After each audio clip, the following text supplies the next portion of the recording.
Caribbean Newsline is brought to you by the Barbados Tourism Marketing, Inc.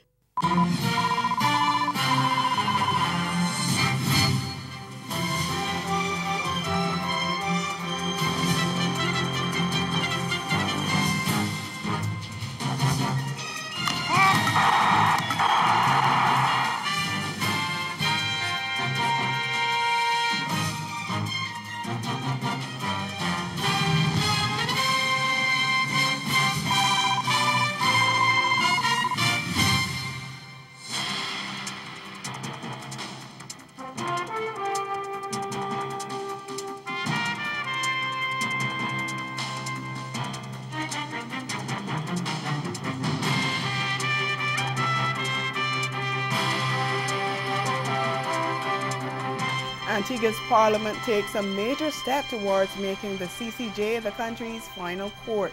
Our top story in Caribbean Newsline for Wednesday, September 12th. From the CMC News Center in Bridgetown, I'm Dawn Paris. Good evening. The Antigua and Barbuda Parliament on Tuesday night gave the nod to the Caribbean Court of Justice, the CCJ, becoming the island's final court.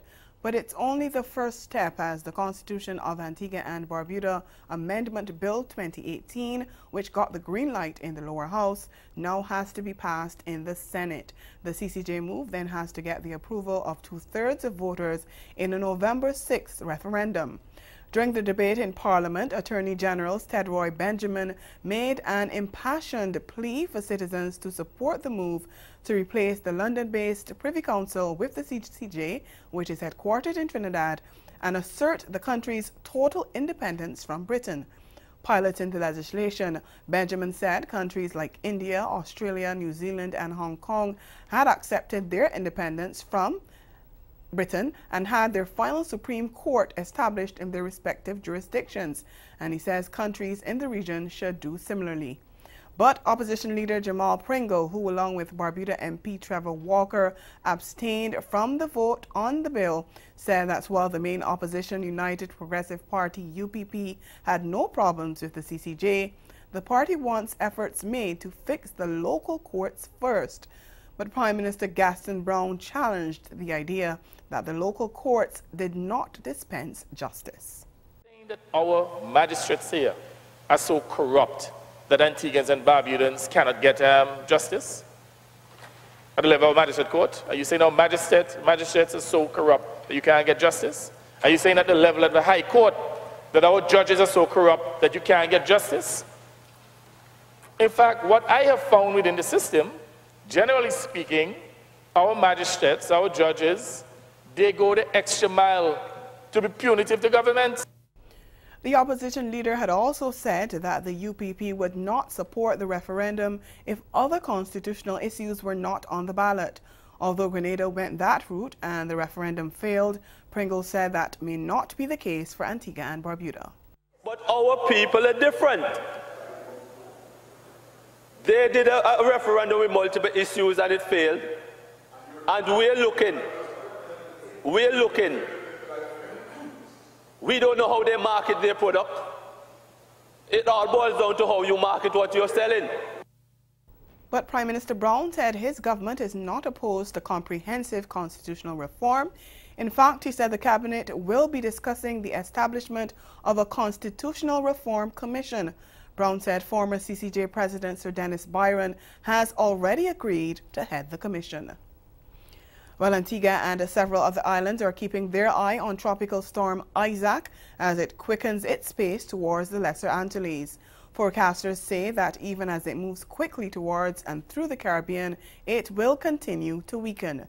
Despite this, tropical storm conditions will affect the area. Isaac, which had reached hurricane strength, is now carrying maximum sustained winds near 60 miles per hour. At 5 p.m. on Wednesday, it was located about 295 miles east of Martinique and about 325 miles east of Guadeloupe, and moving towards the west near 20 miles per hour. On the forecast track, Isaac is forecast to move across the central Lesser Antilles and into the Caribbean Sea on Thursday, and then move across the eastern Caribbean and central Caribbean Sea through Saturday. A tropical storm warning remains in effect for Martinique, Dominica, and Guadeloupe, while there is a tropical storm watch for Antigua, Montserrat, St. Kitts and Nevis, Saba and St. Eustatius, and the French and Dutch St. Martin.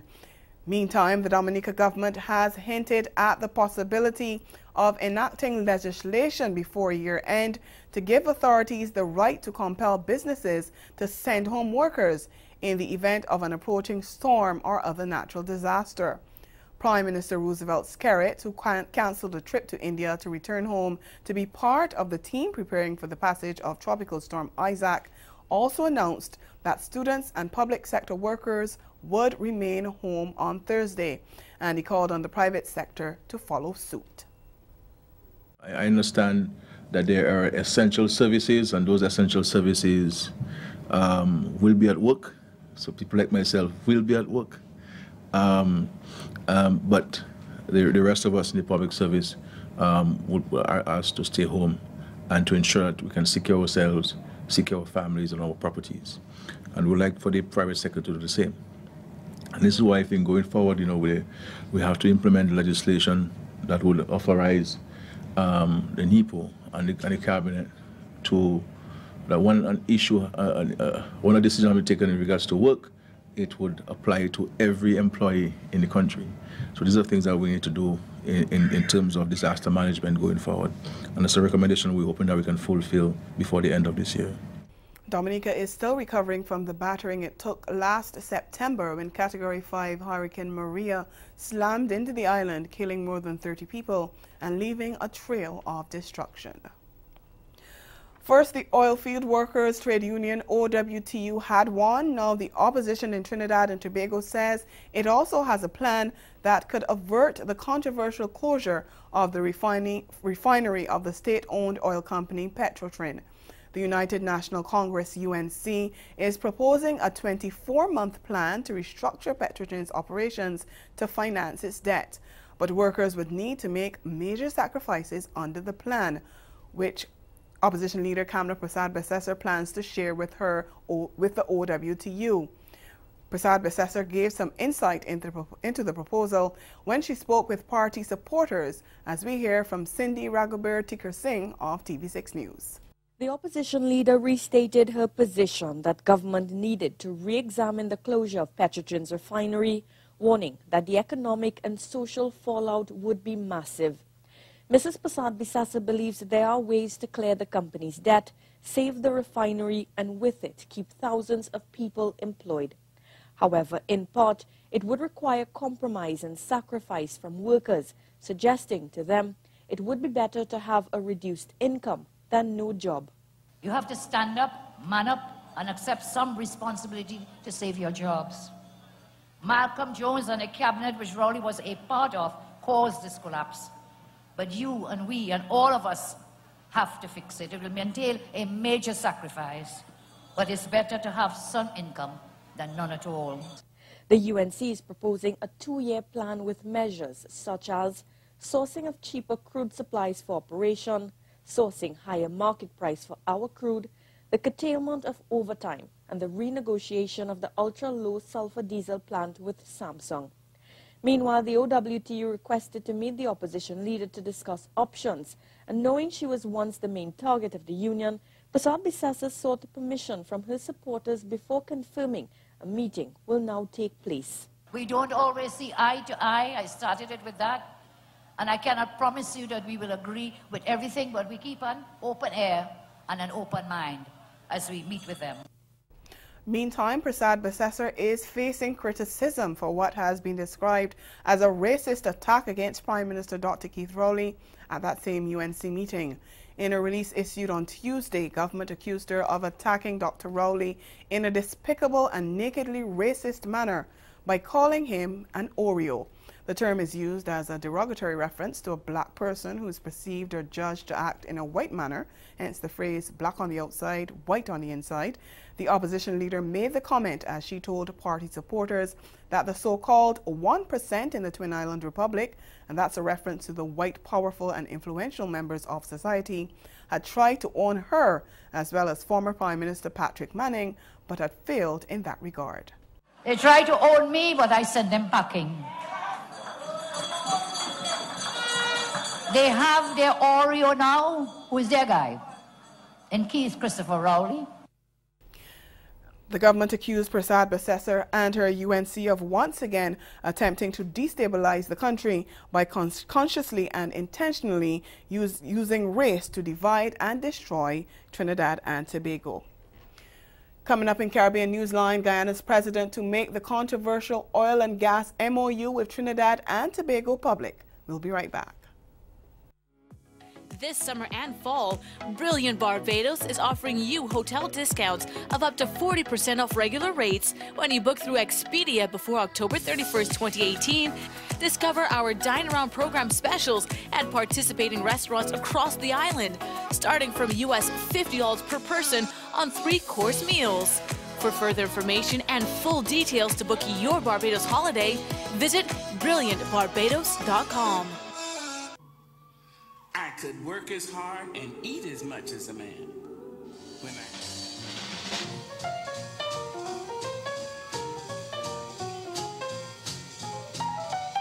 If you got beauty, then raise them up, 'cause every inch of you is perfect from the bottom. I think the performance dipped a bit, so it's a 4 from me.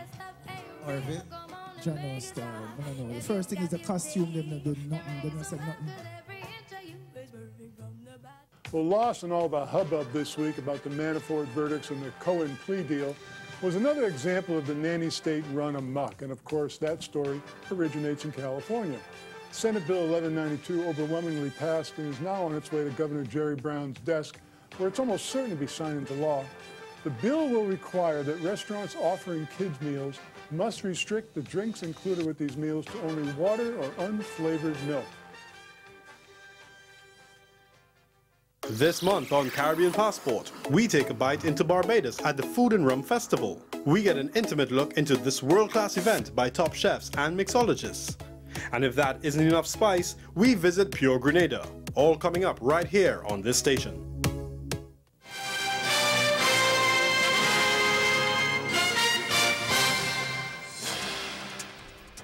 Guyana's President David Granger has announced that he intends to make public the Oil and Gas Memorandum of Understanding between Guyana and Trinidad and Tobago. This follows complaints from the private sector and the main opposition People's Progressive Party about secrecy surrounding the document.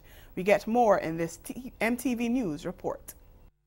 During the sideline of an event, President David Granger told reporters the Memorandum of Understanding between the government and Trinidad and Tobago will be made public.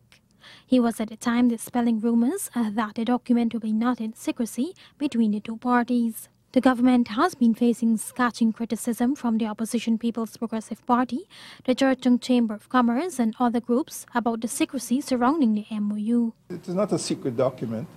It is just an agreement to cooperate. So I can ask, in fact, it was vetted by the Department of Energy and the Ministry of Foreign Affairs. So I will ask for that document to be released. Prime Minister of Trinidad and Tobago, Keith Rowley, was expected to visit Guyana today to sign the agreement cooperation.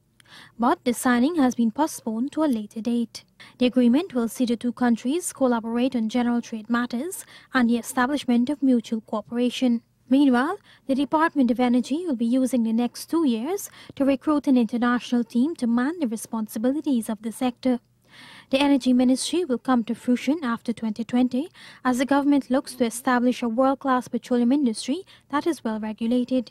I think at this stage, after 3 years, we wouldn't want to add a new ministry, particularly as the Department of Energy is now being established in terms of its organization, administration, legislation.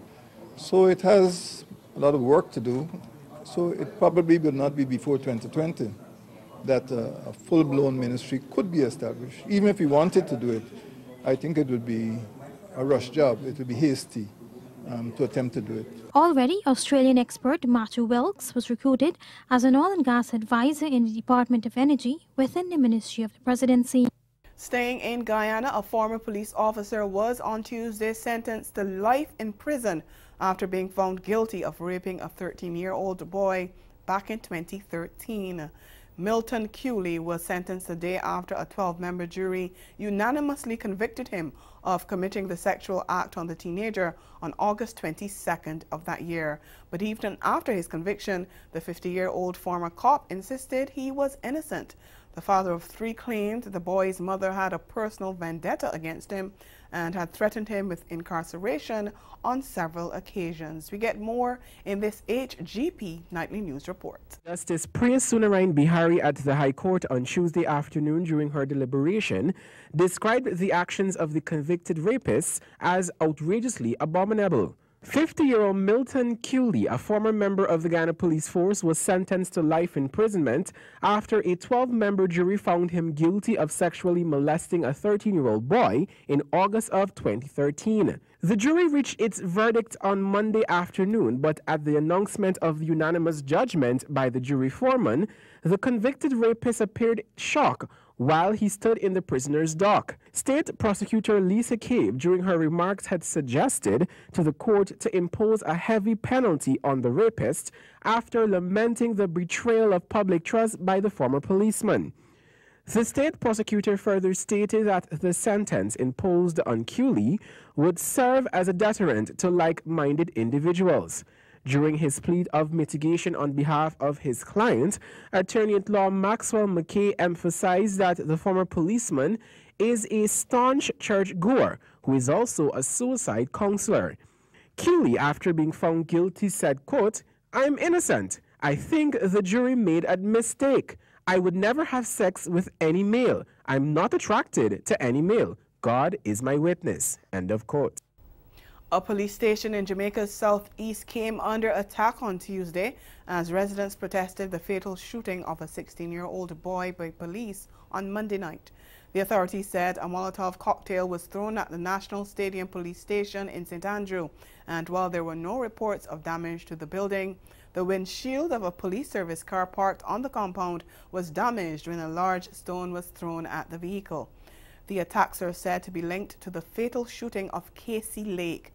The Corporate Communications Unit of the Jamaica Constabulary Force had said the teenager was shot during a confrontation with a police team, and a homemade firearm with one round was seized from him. But residents who blocked the road as they protested the killing dismissed the police account of the incident. The teen's cousin, who claimed to be at the scene of the shooting, said it occurred in an open lot and was unprovoked. Ahead in Newsline Sport, Trimbago Knight Riders lose again to Amazon Warriors, this time in the CPL playoffs. We'll be right back.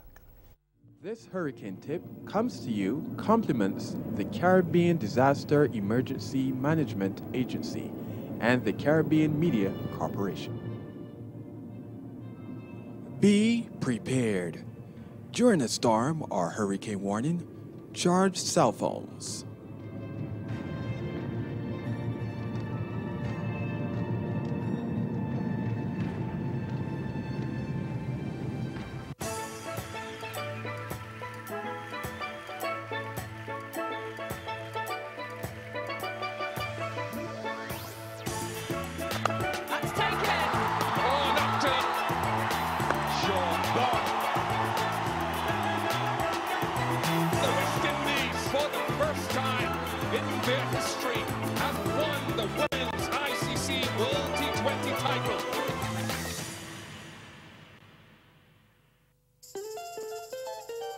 Dominica's World Creole Music Festival in 2018, October 26, 27, 28 at the Windsor Park Stadium in the capital city, Roseau. 3 nights, over 8 genres, 40 years of independence, one location, Dominica, the 20th edition of Dominica's World Creole Music Festival. For more information, like our Facebook page, Dominica Festivals. Visit our website, www.dominicafestivals.com for all travel, accommodation, and ticketing details. My love, my home, my Dominica, building a resilient nation. See you there! Proudly sponsored by the Government of Dominica and Discover Dominica Authority.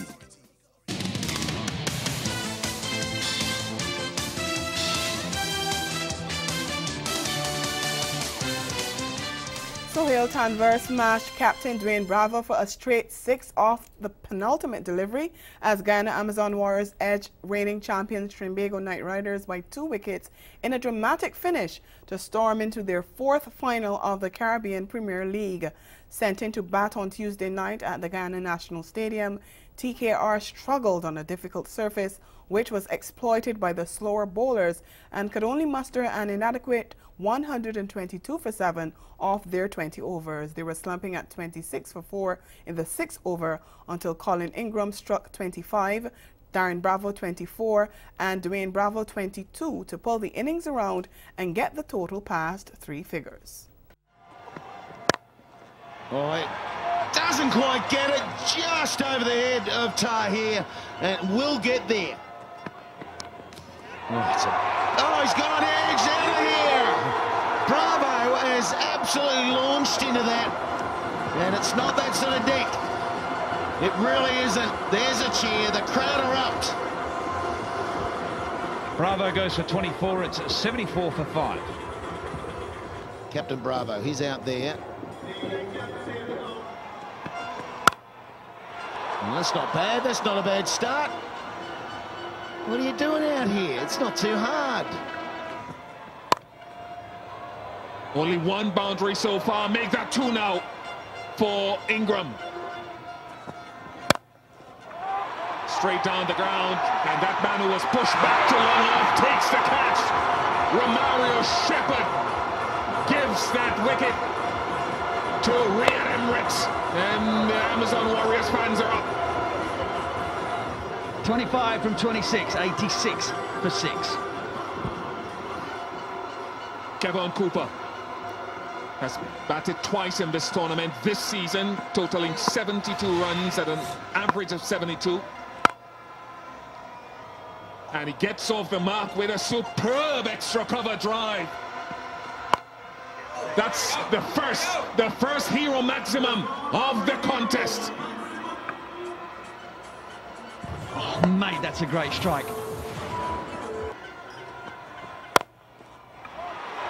Lovely. Maximum this time from Dwayne Bravo. Another hero maximum. He heard you, Butch, buddy. Got him.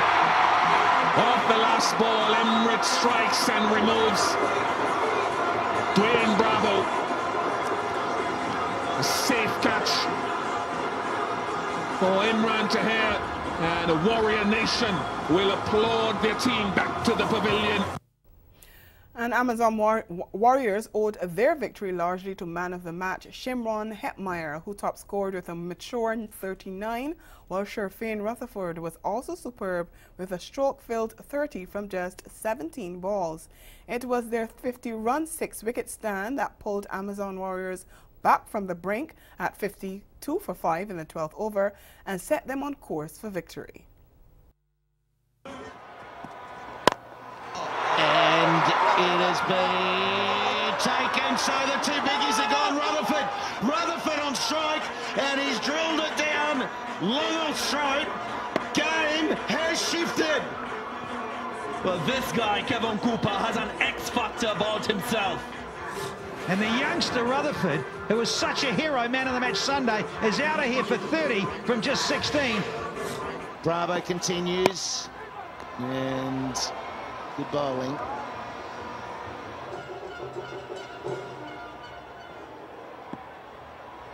Emery on strike. And he's hit that well. Straight to the man, misfield. They're going to come back for 2. Big fella at the other end, dreaming.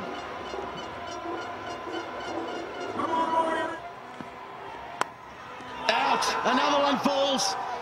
Is the game slipping away from the home side? It is getting harder and harder for them. Wicket for Bravo.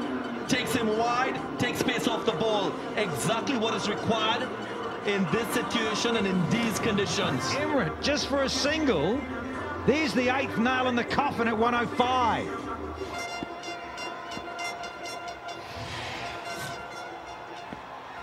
Have fallen, and this one, wow, he's come out with a long blade, El Sheppy boy.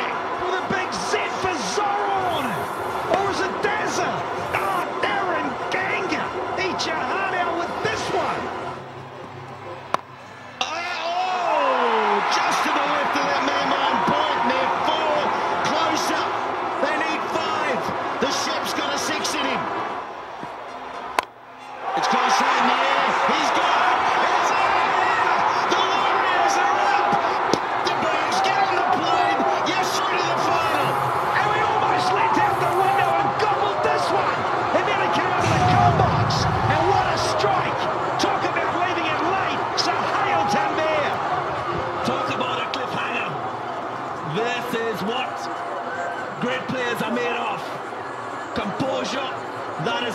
score from Soil Tanvir and young Romario Shepard. What a win for the Warriors. St. Kitts and Patriots captain Chris Gayle is not taking his opponents, Jamaica Tallawahs, lightly in the third-place playoff on Wednesday at Providence. Gayle shares his views ahead of the match in this report from TVJ's Spencer Darlington. The Tallawahs, who qualified for the playoffs in third spot, will battle Chris Gayle and the St. Kitts and Nevis Patriots for a place in the semi-final. The two teams have met twice this season, with the Tallawahs winning the first encounter at Sabina Park. However, the Patriots turned to the table at Warner Park in a rain-affected contest. Gayle, who led the Tallawahs to their 2 titles to date, is well aware of the threat the Jamaica franchise poses. I have to be satisfied with where we're at this point in time, to be honest with you.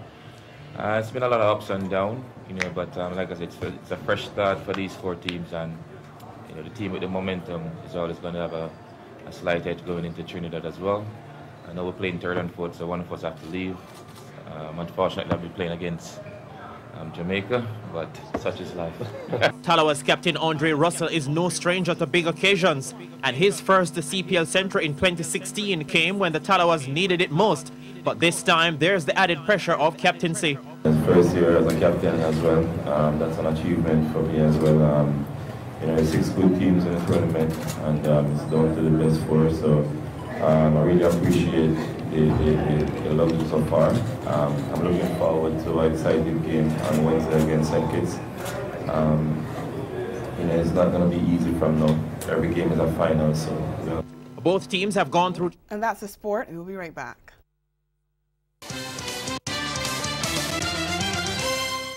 Caribbean Newsline is brought to you by the Barbados Tourism Marketing, Inc.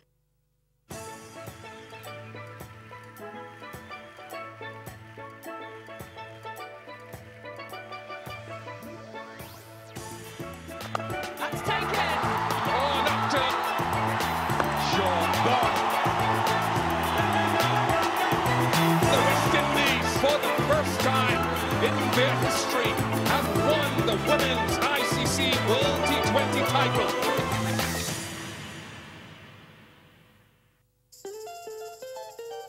Dominica's World Creole Music Festival in 2018, October 26, 27, 28 at the Windsor Park Stadium in the capital city, Roseau. 3 nights, over 8 genres, 40 years of independence, 1 location, Dominica, the 20th edition of Dominica's World Creole Music Festival. For more information, like our Facebook page, Dominica Festivals. Visit our website, www.dominicafestivals.com for all travel, accommodation, and ticketing details. My love, my home, my Dominica, building a resilient nation. See you there! Proudly sponsored by the Government of Dominica and Discover Dominica Authority. How should the system look at this now as we talk about this issue of reforming prisons, citizen reform? Start with you. I'd like for people's attitudes about marijuana to change, not because of any personal reasons, but I think that the system is overutilizing resources on a narcotic that is a plant, that is not a gateway drug. The science has proven this. I think that states that have legalized it is now 9 and DC. A recap of the major developments of this day. Antigua's parliament passes a constitutional amendment to take the country a step forward to making the CCJ the country's final court. And in sport, Guyana Amazon Warriors edge reigning CPL champions Trinbago Knight Riders to storm into their 4th final. And that's Caribbean Newsline. For news and sports around the clock, log on to Caribnews.com, and for more of our programming, log on to CaribVision.tv and subscribe to CaribVision's YouTube channel. We'll be back here again tomorrow, but from all of us at CNC News, thank you for watching and good night.